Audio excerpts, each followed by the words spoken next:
Hey guys, it's Miss Social Studies teacher here, and today I'm going to show you guys how I teach the Federalist versus Anti-Federalist lesson in my Social Studies / Civics classroom.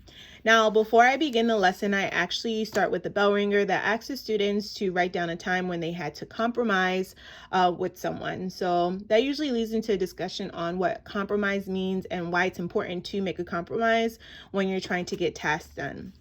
Now, this is going to lead directly into their notes, where we're going to take notes on the Federalist versus Anti-Federalist and their different viewpoints on different topics. Now, this is a foldable, and so the students just cut in between each dotted line, and then they just write their notes underneath it.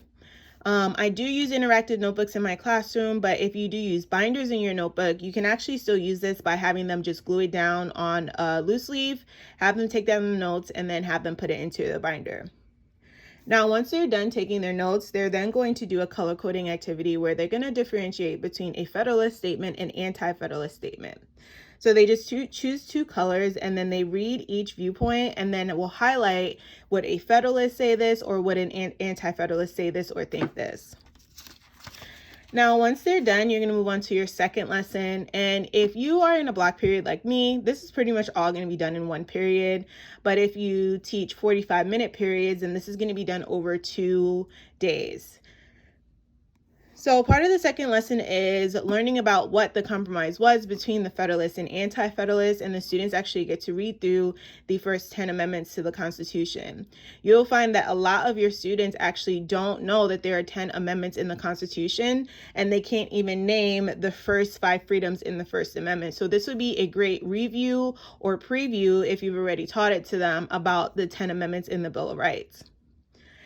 They then go over a little fun activity where they actually learn about what was the original First Amendment, which had nothing to do with protecting our 5 freedoms, but had to do with representation in the House of Representatives.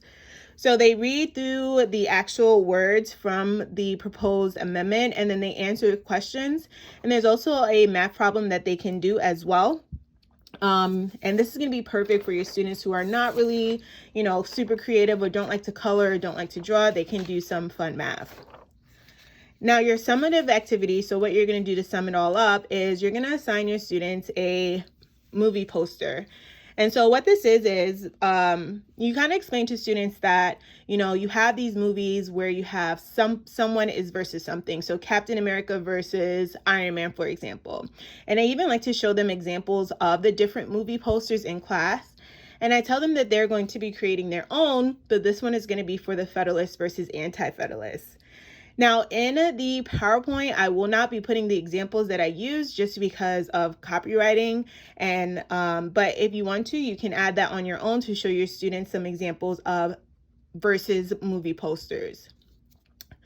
So there are going to be 3 different templates to help with differentiation with your classroom. So this is going to be the easiest one, where students are going to have to create a tagline, they're going to have to create a plot, and then they have to color the poster.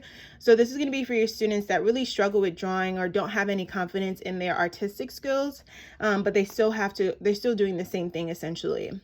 You have a middle one that provides the image, but they have to create their own title, and they have to create a tagline and plot.